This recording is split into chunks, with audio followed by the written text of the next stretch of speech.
The story begins in 1975, where we meet an 8-year-old girl named Jean Grey, who is riding in a car with her parents. A song is playing on the radio, and Jean asks her mom to change it. But her mom refuses and tells her, "When you learn to drive, you can listen to whatever you want." Jean gets upset, but then something strange happens. The song suddenly changes on its own. Her mom switches it back, but Jean unexpectedly loses control of her powers. A powerful telekinetic force fills the car, causing both of her parents to black out. Seconds later, their car crashes head-on into another vehicle. The accident is devastating, and Jean's parents are killed instantly. But somehow, Jean survives without even a scratch. The doctors are stunned by what they see. Realizing that something is different about this little girl, they contact Charles Xavier, who comes to the hospital. Charles quickly realizes that Jean is a mutant with both telepathy and telekinesis. Jean asks Charles what happened to her parents. Charles gently tells her that they died in the accident, but she doesn't have to be alone anymore. He explains that he runs a school for special children and asks if she would like to come with him. At first, Jean refuses, so Charles tries a different approach. He gives her a pen and tells her that it's a gift. She could use it to create a beautiful painting, or she could use it to hurt someone. Either way, the pen itself is just a gift. And if Jean wants to use her abilities to do something good, Charles promises that he will help her. Jean finally understands what Charles is trying to tell her, and she agrees to go with him. Soon, Jean arrives at Charles's school, the X-Mansion. She looks around at the huge and beautiful house, but instead of being impressed, Jean becomes worried. Charles asks her what's wrong. Jean admits that she destroys things whenever she loses control, and she doesn't want to destroy such a beautiful place. Charles reassures her that whatever she breaks, he'll fix. More importantly, he promises to help her control her powers so she won't have to keep destroying things. Hearing this, Jean finally smiles.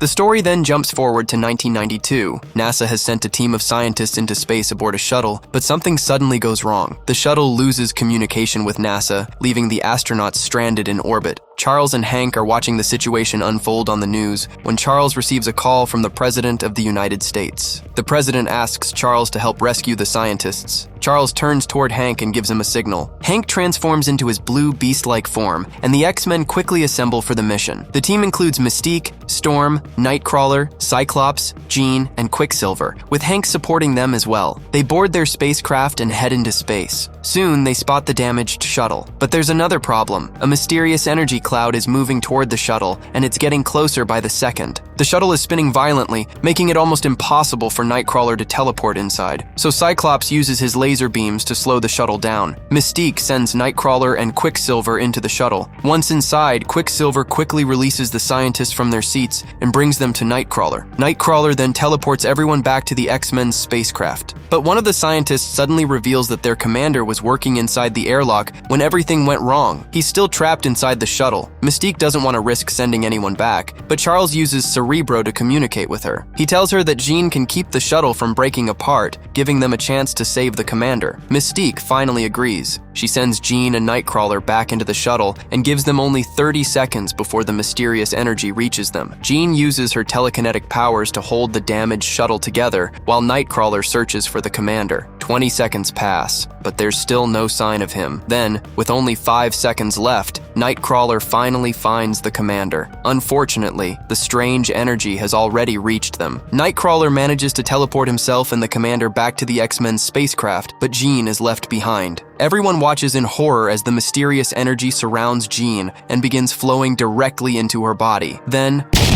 a massive explosion tears through the area. Everyone assumes Jean is dead, but suddenly, they see her. Jean is still alive. The mysterious energy is still pouring into her body, and she somehow remains completely unharmed. As the energy finally disappears, Nightcrawler manages to bring Jean back to the spacecraft. The moment Jean opens her eyes, everyone realizes she survived. The team returns safely to Earth, where crowds of Americans cheer for the X-Men as heroes. Back at the X-Mansion, Charles praises the team for their bravery and gives everyone permission to celebrate. But once the others leave, Mystique confronts Charles. She's furious. Mystique tells him that today, he put all of the kids in danger just to satisfy his own ego. Charles argues that as long as the X-Men continue putting themselves in danger to protect humans, people will continue accepting them. But Mystique isn't convinced. She points out that she has never seen Charles put himself in real danger. Instead, it's always the women on the team who end up saving everyone. Then Mystique walks away, leaving Charles with one final sarcastic remark. maybe they should stop calling themselves the X-Men and start calling themselves the X-Women. We then see Hank examining Jean after everything that happened in space. He runs several tests to measure her powers, but the machine can't even properly register her energy level. Hank tells Jean that whatever happened to her in space has made her far more powerful than before, but he assures her that she doesn't need to worry. Meanwhile, on a remote island, a family is sitting together having dinner when they suddenly hear their dog barking outside. One of the women goes outside to check on it, but instead of finding her dog, she comes face to face with strange alien beings. The creatures attack and kill her, then take on her appearance. And there isn't just one of them, there are several. The aliens enter the house disguised as members of the family and quickly kill everyone inside. Back on Earth, the X-Men are enjoying a party in a park. Jean and Scott are there together, talking and enjoying the night. The two are deeply in love, but ever since Jean absorbed that mysterious energy in space, Scott has noticed that something about her has changed. Jean asks Scott to dance with her, but then she looks toward a fire. The moment she sees the flames, she suddenly loses control of her powers. A massive burst of energy explodes from Jean, throwing everyone into chaos. At the same time, Charles is attending a ceremony at the White House to receive a medal when he learns about Jean's explosion. He immediately leaves the ceremony and rushes back to the X-Mansion. Charles tries to enter Jean's mind using his telepathy, but Jean has become so powerful that he can't break through. So Charles goes to Cerebro with Mystique and Hank and uses the machine to amplify his telepathic abilities. He tells Hank to increase Cerebro's power because he needs an enormous amount of energy just to reach Jean's mind. Eventually, Charles manages to get inside, but what he discovers shocks him. He tells Mystique and Hank that Jean's mind is extremely fragile. When she was a child, Charles had to hide some of her painful memories because they were too dangerous for her to handle. But the mysterious energy she absorbed in space has started bringing those memories back. Jean suddenly wakes up. Charles tries to calm her down and tells her that everything is going to be okay, but Jean doesn't want him inside her head. She demands that Charles get out. Then she hears a familiar voice, her father's voice. Jean suddenly realizes something she thought was impossible. Her father is still alive. She tries to force Charles out of her mind, but Charles tells Hank to push Cerebro to maximum power. Jean fights back with everything she has, and this time, she wins. She violently forces Charles out of her mind and disappears. Charles is left bleeding from his nose. The massive power overload causes him to collapse and lose consciousness. When Charles finally wakes up, he discovers that Jean is gone. He immediately realizes where she's heading. Jean is going to find her father. Charles tells the others to get ready because they're going after her. Meanwhile, we learn more about the mysterious aliens. Their leader has taken over the body of a human woman. These aliens are known as the Dabari, and they have been disguising themselves as humans while searching for Jean. They want the incredible power inside her. That night, the Dabari gather together, and their leader explains her plan. She intends to use Jean as a way to control the energy inside her. Once she gains control of that power, she plans to use it to bring the Dabari species back to life on Earth. The next day, Jean arrives at her father's house. For the first time in years, she sees her father again, and at first she's incredibly happy. But that happiness doesn't last long. Jean discovers the truth. Her father abandoned her because he blamed Jean for her mother's death. Realizing that her own father had left her behind because of what happened that night, Jean becomes devastated. Then Charles arrives with the rest of the X-Men. They want Jean to come back home with them, but Jean refuses. Scott tries to convince her to come with them, but then police cars begin arriving at the house. The sound of their sirens triggers Jean again. She loses control and uses her powers to freeze all the police cars in place. Jean prepares to leave. Charles tells the X-Men to stop her. Nightcrawler tries to keep Jean from escaping, but he can't hold her back for long. Jean quickly overpowers him, then she takes on the entire team at once. Even Quicksilver tries to reach her at full speed, but Jean simply removes the object floating beneath his feet. Quicksilver crashes to the ground at incredible speed, leaving his entire body badly injured and temporarily paralyzed. Mystique steps forward and tries to talk Jean down. She reminds Jean that she's not alone and tries to reach the wounded girl she once knew, but Jean's anger takes over. She unleashes a powerful blast. A piece of wood is thrown straight into Mystique's abdomen. Mystique collapses and dies. Jean looks at what she's done, then she simply flies away. The remaining X-Men are devastated. They bring Mystique's body back to the mansion where they hold a funeral for her. But Hank is furious. He blames Charles for Mystique's death. Hank believes Charles interfered with Jean's mind when she was a child, suppressing her painful memories instead of helping her deal with them. Now, after Jean absorbed the mysterious energy, all that buried pain and anger has come rushing back. and Hank believes that pain is ultimately what caused Mystique to die. Hank confronts Charles and tells him that this is his fault, but Charles refuses to accept the blame. He still believes that what he did was necessary. Unable to accept Charles's refusal to take responsibility, Hank finally decides to leave him. For the first time, the X-Men are beginning to fall apart from within. We then see the Dabari leader and one of her followers arrive at Jean's father's house. They question him about Jean and demand to know where she has gone, but Jean's father refuses to tell them anything, so the aliens kill him and take the information they need from him. Meanwhile, Jean travels to an island in Genosha, where Eric lives with a group of mutant refugees. Jean wants to speak with Eric, and the moment he sees her, he recognizes her and invites her inside. Jean has come to Eric because she knows that he used to be a killer. He had taken many lives in the past, but eventually learned to control himself and his powers. Jean wants to know how he managed to stop killing people and gain control over his abilities, but unfortunately, Eric doesn't have the answers she's looking for. Then, military helicopters suddenly arrive over the island. They're searching for Jean. Eric refuses to let the soldiers enter his territory and tells them to leave, but Jean's powers suddenly take over. She walks outside and destroys one of the military helicopters with a single burst of telekinetic energy. Then she starts tearing apart another helicopter. Eric immediately uses his magnetic powers to stop her. He pushes the helicopter away and safely sends the soldiers flying out of Jean's reach. Afterward, Eric tells Jean to leave. Jean reminds him that she heard he protected mutants. Eric looks at her and replies that he is protecting his people from her. Jean realizes she isn't welcome and walks away. Meanwhile, the government begins discussing new laws and restrictions against mutants. Charles watches the news and tries calling the president, hoping to stop things from getting worse, but the president doesn't answer. Elsewhere, the Dabari leader has finally found Jean. She approaches Jean and begins manipulating her, and this time it works. The alien leader takes Jean to a hotel room in New York, where she reveals the truth about the mysterious energy Jean absorbed in space. It wasn't solar radiation. It was an incredibly powerful cosmic force capable of bringing dead planets back to life. The Dabari leader explains that her people had tried many times to control this power, but they could never handle it. Jean, however, is different. She's the only person they've ever seen who was able to survive after absorbing the energy, and now the Dabari leader wants that power for herself. Meanwhile, Hank has gone to Eric for help finding Jean. Eric refuses at first, but then Hank tells him the truth. Jean killed Mystique. The moment Eric hears this, everything changes. He once loved Mystique too, and now he wants Jean dead. Eric's spies soon discover that Jean is hiding somewhere in New York. Eric puts on his helmet, and just like that, he becomes Magneto again. He heads to New York with Hank and two of his mutant allies, but Charles discovers what Hank is doing through Cerebro. He realizes that Eric is going to New York to kill Jean, so Charles takes Scott, Storm, and Nightcrawler and follows them. Charles tries to stop Eric and Hank before things get out of control, but Eric manages to escape and reaches the hotel where Jean is hiding. He is determined to kill her, but Jean is already under the Dabari leader's influence. The alien has convinced Jean that nobody truly understands her. She tells Jean that everyone coming after her wants to kill her, and if they're going to treat her like a monster, Jean should stop holding back. Eric attacks, but Jean is far too powerful now. She crushes Eric's helmet with her mind and throws him straight out of the hotel. Eric crashes to the ground and loses consciousness. Charles then enters the hotel with Nightcrawler, but Jean believes Charles has also come to kill her. She sees him as another enemy and prepares to attack. Just before Jean kills him, Charles tells her something important. He says he can no longer read her mind, but she can still read his. Jean looks into Charles' mind, and suddenly, she remembers something from her childhood. She remembers the day Charles gave her the pen and told her that she had been given a gift. She could use that gift to do something good or something terrible. Jean also sees the years Charles spent raising her after her father abandoned her.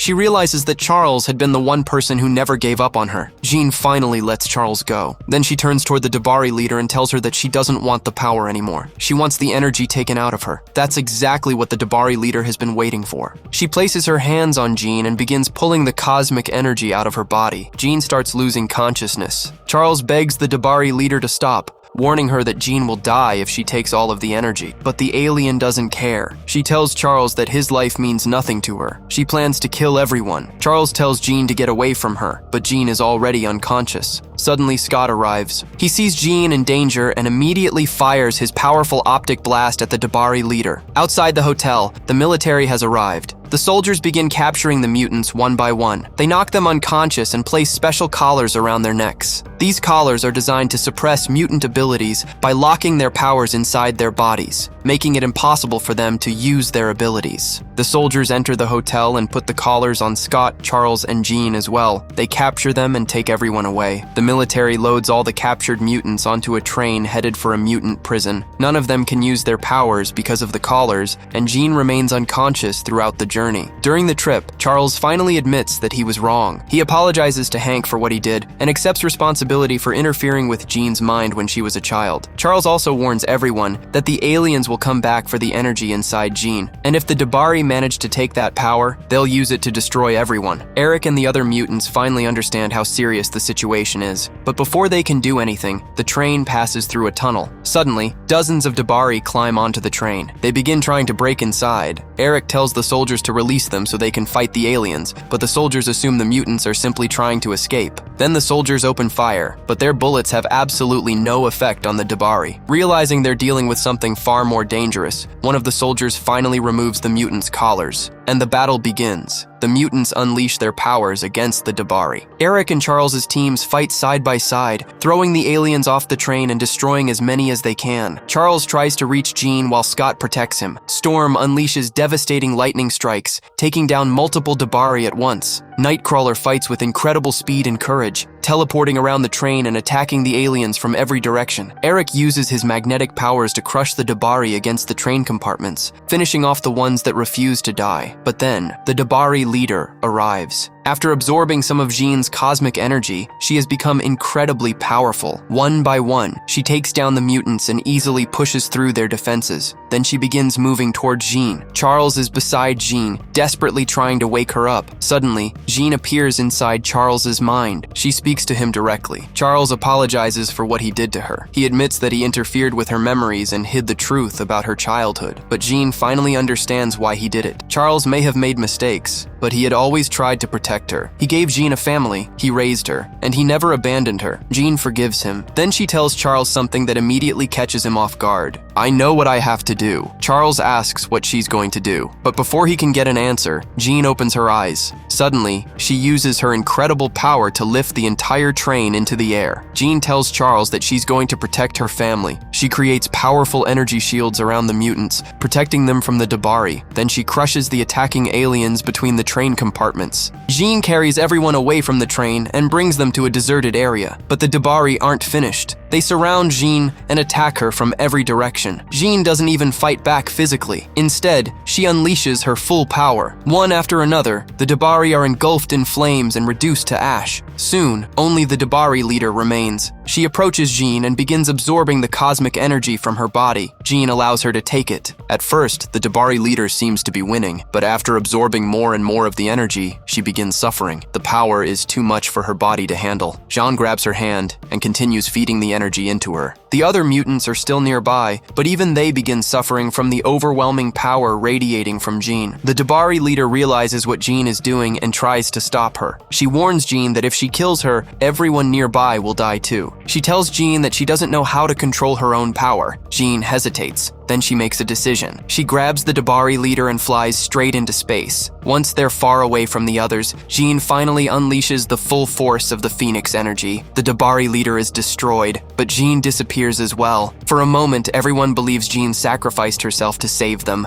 Then, a massive burst of light appears in the sky. Inside that light, they see something incredible. A glowing Phoenix-shaped energy form. Charles, Scott, and the other mutants stare at it in silence, devastated by what they believe is Jean's death. They realize that Jean gave up her own life to protect them, but Jean isn't truly gone. She is simply transformed into something far more powerful. She is now free in space as the Dark Phoenix. Later, we see that Charles Xavier's school has been renamed the Jean Grey School in Jean's honor. Charles has retired from the X-Men, and Hank has taken over as the school's new headmaster. The students continue living and learning there, keeping Jean's memory alive. In the final scene, we see Charles and Eric sitting together and talking. They had once been close friends, but their different beliefs eventually turned them into enemies. Now, both men have finally stepped away from their old battles. Eric tells Charles that he wants his old friend back. He invites Charles to come live with him on his island. Charles smiles as the two old friends sit together, finally putting their differences behind them. And with that, the story of Dark Phoenix comes to an end.